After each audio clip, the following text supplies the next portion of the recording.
This is Green Street, the Environmental Health Show, greenstreetnews.org, Patti and Doug Wood, and our worldwide network of experts here to help you navigate your way through a toxic world. Welcome back. They knew it. The companies making those miracle chemicals back in the 1950s knew it.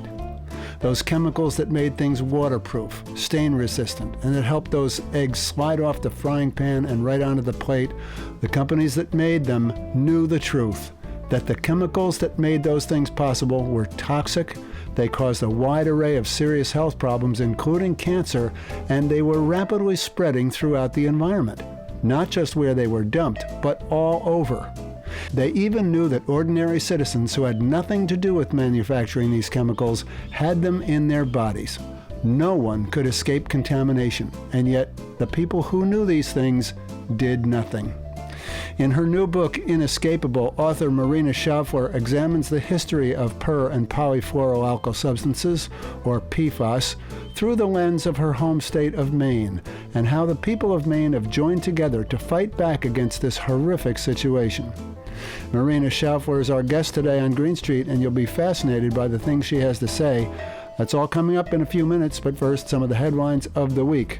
Patti, what do you got for us this week? Well, this is particularly interesting to me. This is a scientific review on prenatal exposure to Wi-Fi radiation impacting neurodevelopment. Why do you say it's particularly interesting to you? Well, because we have this program to educate pregnant women about staying away from wireless radiation, not putting their phones in their pockets, etc. And here's why. Okay. According to a review published in Current Approaches in Psychiatry, increasing experimental evidence suggests that exposure to wireless radiofrequency radiation during pregnancy and early childhood may impact neurodevelopment and behavior. This study adds to a growing body of research reporting health impacts from wireless exposure. Pregnancy and early childhood are sensitive periods of development as the brain is rapidly developing, and even small exposures can have long-lasting impacts. Numerous experts and medical groups recommend reducing exposure, especially to children. The American Academy of Pediatrics has repeatedly called for an update to the U.S. Federal Communications Commission, FCC, highlighting how children absorb proportionately higher rates of radiation into their brains and bodies. Kids are more sensitive to all kinds of environmental things. Including this. There's no exception here. Animal studies show that exposure to RF radiation during critical developmental windows can alter neurodevelopment, cognitive function, motor activity, and emotional behavior. This is interesting to me. Some human studies have associated prenatal and postnatal exposure to wireless radiation with lower cognitive scores and behavioral problems. Replicated research has reported memory-related changes in teenagers, particularly in brain regions where cell phones were typically held during use. Wow. While not all studies report effects, the author states that the converging evidence coupled with escalating exposure to Wi-Fi and wireless technologies underscores the need for precautionary measures and rigorous, standardized long-term studies to better understand human health impacts. Wow, this is really big. The teenage study is new to me. Yeah, that's new. Yeah, memory for teenagers. Has reported memory-related changes in teenagers in the brain regions where the cell phones were typically held. All right, so we want to keep wireless equipment away from developing babies, right? Pregnant women, That's right. our Baby Safe Project, babysafeproject.org. And we want to keep them away from young children because their brains are developing. And we want to keep them away from teenagers. So basically, if you're under 18, forget having a phone plastered to your ear. And don't give your baby a phone to play with. Wow. Yeah. You're asking a lot here. This is not the world we're living in. Well, it's the world we have, Patti. I know. We got to do our best to get the word out. Anyway, right. Good. What else? This is really important. It may be a little bit long, but stick with me, okay? I'll try. How bad is AI for the environment? Oh boy, here we go. This is from Yale University, their climate connections. A lot of people think that artificial intelligence is something that's invisible, but it's not. It lives in these massive buildings. Data centers aren't new, but the explosive growth of AI chatbots like OpenAI's ChatGPT and Anthropic's Claude and Google's Gemini is driving demand for more.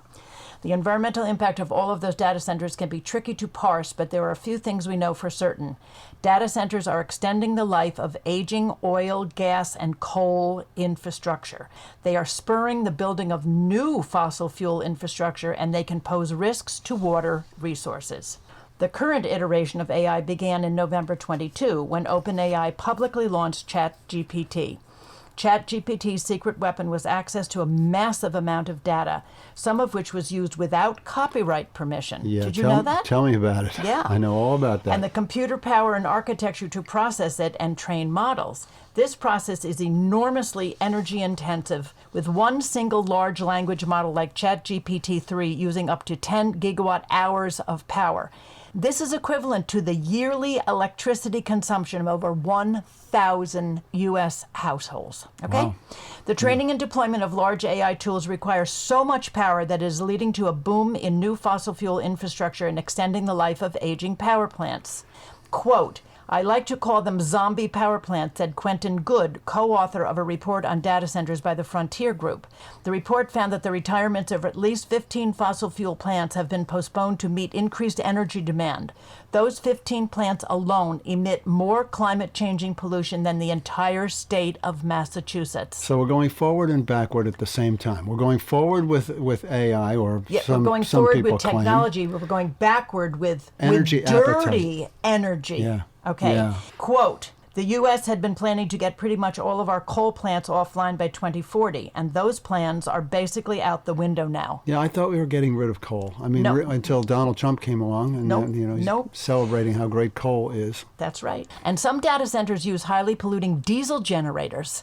When there's not enough energy being produced by their fossil fuel friends, right? They're using these highly polluting diesel generators and as backup. But then there's the water issue. Yeah. And I'll try to be quick here. Okay. Data centers in water-stressed areas like arid parts of Colorado pose larger water use concerns. Good noted that the highest data center water demand comes during the hottest, driest months, which is when river flows tend to be the lowest and other water needs also peak. Other water-related issues arise when water is discharged after it has been used in a data center. When they discharge the water that they use to cool the servers, that water has elevated levels of sodium and other nasty stuff, and it's really hot, so that could impact fish and other animals in streams and rivers, added Good. The Trump administration has tended to favor accelerating permits for data centers, and the president signed an executive order in late 2025 attempting to limit states' ability to regulate their construction and energy use. Yet NPR has reported that there is bipartisan support for AI industry regulations in Congress and in state governments. Yeah, until the lobbyists come in. That's we're right. all for regulation What do you mean until... until the lobbyists come in? They're there. Well, but you just said there's a growing appetite for regulation, and I'm saying that's what they say. But that's not what they're going to do. But that's not what they do. At a local scale, residents can attend public meetings and hearings about data centers and ask questions. Well-organized neighbors across the U.S. have shut down projects, passed local moratoriums, and limited electricity rate hikes. On the individual level, people can think twice before using a generative AI tool, reducing demand and saving, as you can see, enormous amounts of energy. Yeah. All right. Thanks, Patti. Yep. I just want to mention quickly that this week a group of New York environmental groups filed a motion to intervene in support of the Hochul administration, which is defending the state's landmark ban on fracking. There's a group that's trying to get rid of that ban. We'll talk about that next week. Also, I have to mention the unbelievable decision by the Supreme Court to shield Monsanto from liability over its weed killer Roundup, dealing a giant victory to the company's owner as it seeks to resolve thousands of lawsuits from people who claim the product caused their cancers. We'll talk about both these issues next week. We'll be right back.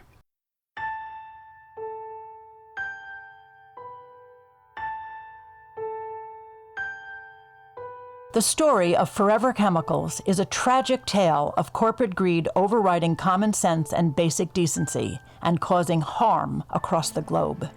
It's the story of some of America's largest and most successful corporations deciding that exposing people to chemicals known to cause serious health problems was okay because those chemicals were so profitable. Today, almost 100 years since those miracle chemicals were first discovered, people around the world are having their lives turned upside down, their farms ruined, their water contaminated, and their health compromised. The chemicals are everywhere, in our food supply, in the rain, and in the air. There is no escape from them. In her new book about forever chemicals, aptly titled Inescapable, Author Marina Schauffler talks about how her home state of Maine has responded to the crisis, offering what she hopes is a roadmap for other states to follow. Doug and I caught up with Marina earlier this week, and we started our conversation talking about how she came to write this book and what she hopes for the future. Here's our interview with Marina Schauffler. I had an opportunity to look at PFAS from a whole range of perspectives. I really wanted to take a more ecological approach, knowing that this class of chemicals had permeated so much of our consumer culture and so much of our ecosystems that it was, coming down in rain, it was coming in on the ocean breezes, it was surfacing in so many locations around Maine. There was a lot of testing done of the farm fields where sludge had formerly been applied, but also firefighting sites, defense facilities, such a wide range. I was getting frustrated that the media stories were very isolated, one-off. This farm has been contaminated.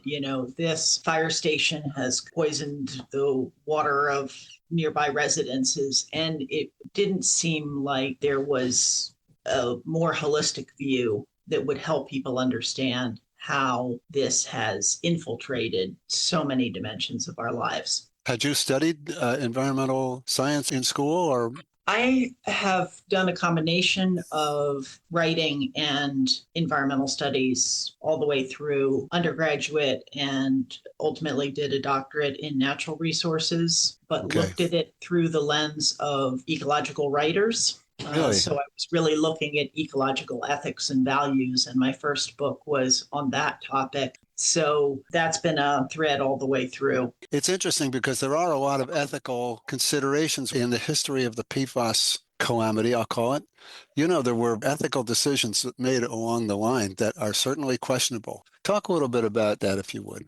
Yeah, the companies, DuPont, 3M, others manufacturing PFAS as early as the 70s and 80s, they had in-house scientific research, showing this was highly problematic. And they did wildlife studies that I cite in the book that demonstrated this had infiltrated ecosystems, even in very remote areas. And it is disheartening, to say the least, that did not give them pause and did not prompt them to report this information to regulators and change formulations and move away from a class of chemicals that has been demonstrably hazardous for half a century now. So they knew not only about the medical, because I knew that they knew something about the medical implications from their testing their own workers, but you're saying that they knew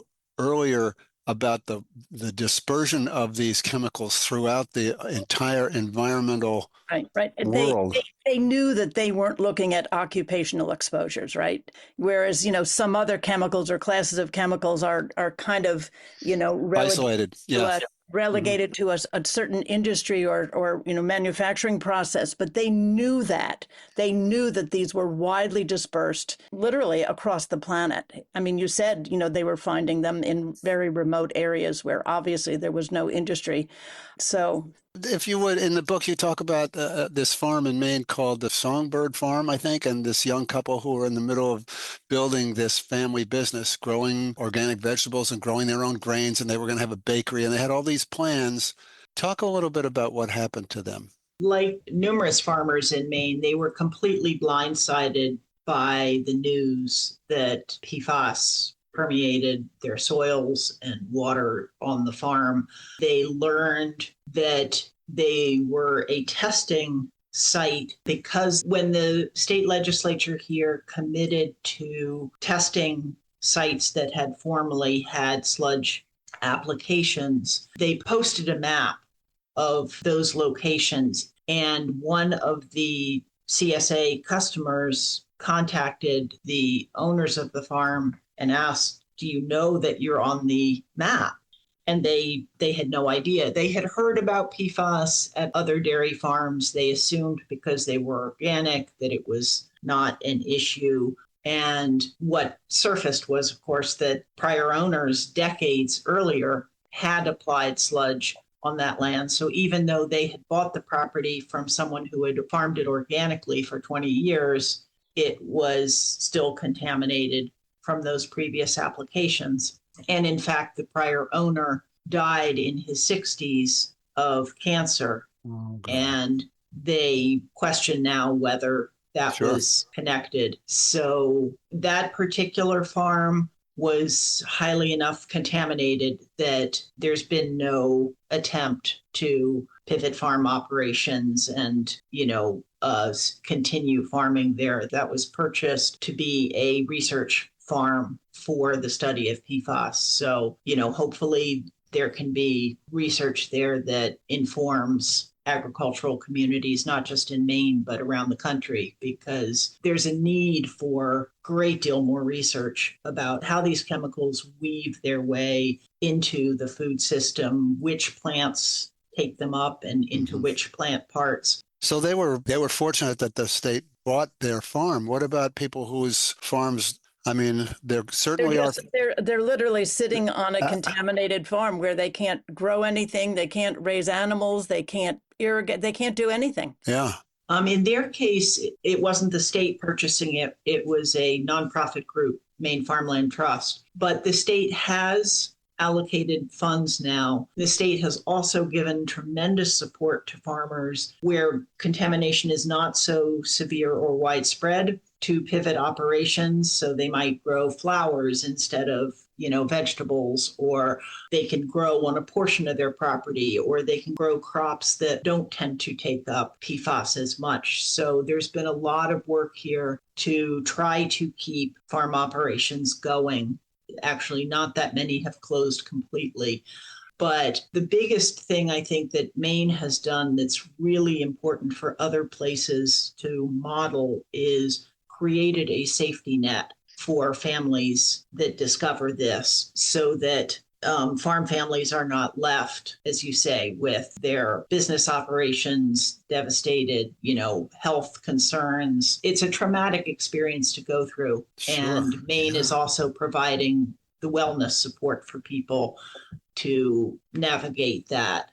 They actually have created positions called PFAS navigators to help families in this process and get the supports they need. So there's been a lot of work here that could be a model and actually was carried into a proposed bill federally so that we would have this kind of a safety net nationally. And it would enable people to come forward if they do test and find something, it would give them the support to go through that process and not just refuse testing out of fear that it will devastate their lives. Unfortunately, that bill has not gone anywhere in Congress.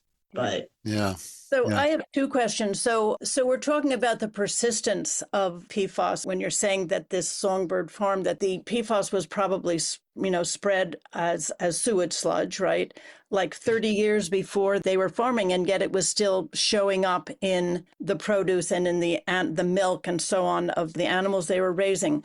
But then also I want to know whether the state actually encouraged farmers, small farms especially, to use sewage sludge. Way back when you're talking about. Way back when. And so the state may feel, do they feel an obligation to say, oh my God, what did we do? And that's why they're putting in these remediation actions and support for these farmers. That was very much part of the bipartisan support for testing and for a PFAS fund here that can support the people, both farmers, and there are also a lot of residences that just happen to be near former sludge spreading sites. So that fund only applies on the agricultural side.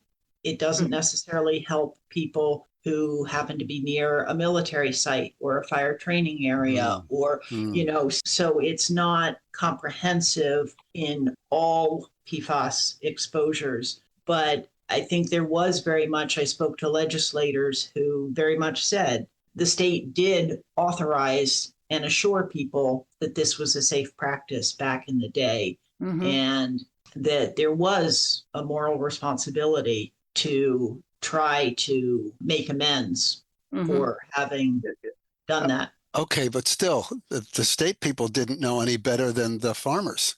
I mean, the fact that this stuff was so toxic and had the ability to travel easily through the environment was hidden from everybody, including the state people. So that's correct. Although there were reports back when this practice was getting underway, the Clean Water Act went through and there was suddenly all these water treatment plants generating sludge, and there hadn't really been a lot of planning as to what would happen to it. Yeah. So there was ocean dumping for a few years. That was problematic. Yeah. That was banned. And then there was this sort of recourse of, well, you know, it has beneficial nutrients. Let's apply it to farmland. But there was research, particularly coming out of Cornell, but others at the time, who were sounding the alarm and saying wastewater sludge is an accumulation of everything that runs off our roads and goes down our waste pipes from our homes and businesses. And, you know, there was one researcher saying there's a universe of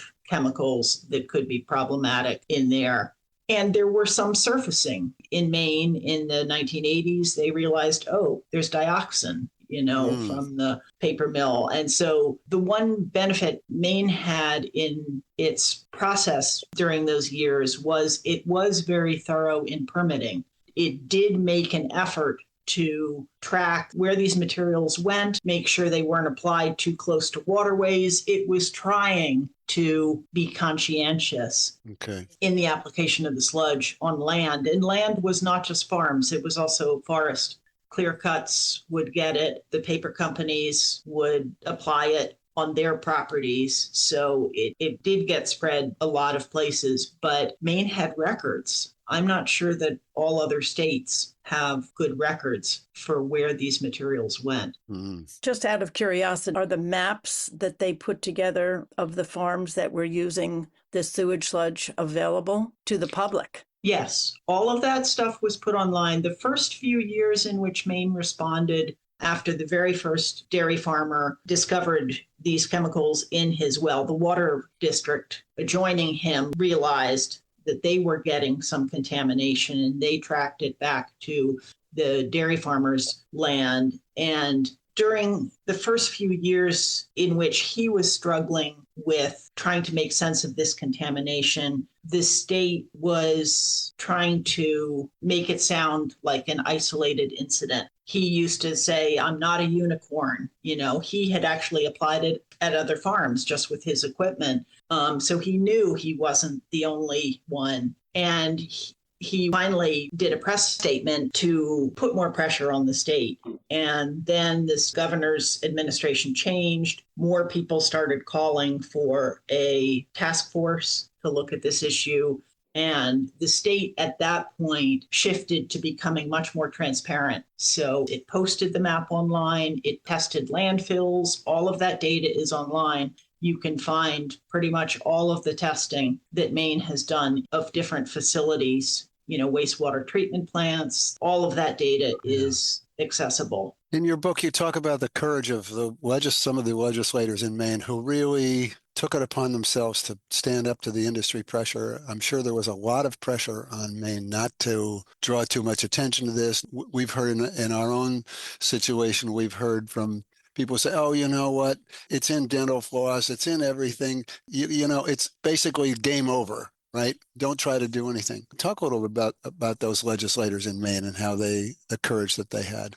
Yeah, that line of it permeates everything, so really don't worry about it is one of the industry talking points on this, to just diffuse any sense that people need to take action. And we were very fortunate. In Maine, we have a citizen legislature. So all of those people representing us have other lives. And some of those folks are farmers in their other lives. So it was very personal for them. Even if it wasn't their particular land that was affected, they could really empathize with the impact that had.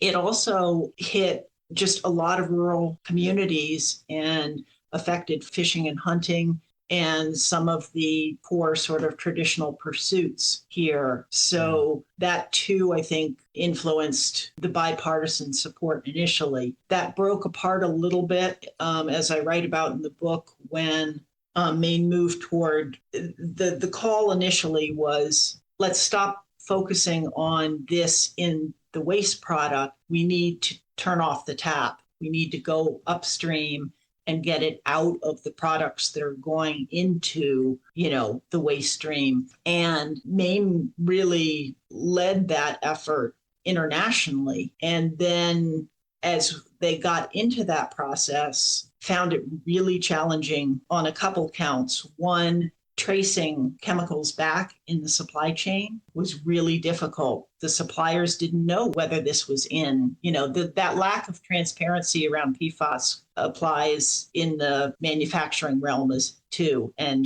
a lot of them just didn't know. And then we're also a very small state. So there's not a lot of clout or leverage there, on the industry side. Sure. So when Maine revised its ban on PFAS in various consumer products, it ended up aligning with Minnesota, which had just done a very comprehensive effort. And that seems to be a constructive way for states now to move forward, is to collaborate that way, making it easier for industry to transition and making it easier for the states, because there gets to be a critical mass.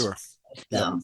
Market force. So what do you expect the impact of the book to be, and are you optimistic about the future?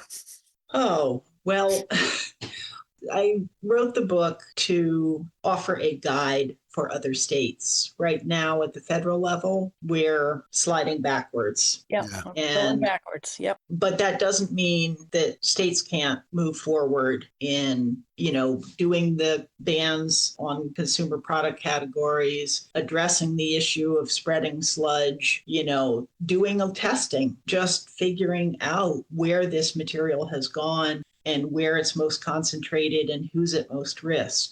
There's also been really pioneering work here in the medical field, which is critical because when people found out they were highly exposed, they went to talk with doctors and found no support whatsoever, no understanding of what the implications of these chemicals could be. And so there has been a lot of peer education and research here in Maine that will be valuable, I think, for other areas, and trying to bring folks along in that sphere as well. So I just hope that the book will be a little bit of a guide. I think it's devastating for communities to have this revelation of extensive contamination, whether it's from a military site or a past fire training or agricultural, whatever the source. That problem is surfacing so many places, and I wanted other people to learn from the extensive work that Maine has done. Marina Schauffler, author of the new book Inescapable, Facing Up to Forever Chemicals, published by Johns Hopkins University Press. You can learn more about Marina and find links to the book and all of our news stories at our program website, greenstreetnews.org. And don't forget our new YouTube channel, Green Street News, where you can find many of our past shows to share with family and friends. That's going to do it for our show today. Patti and I will be back next week with another edition of Green Street. Thanks for listening.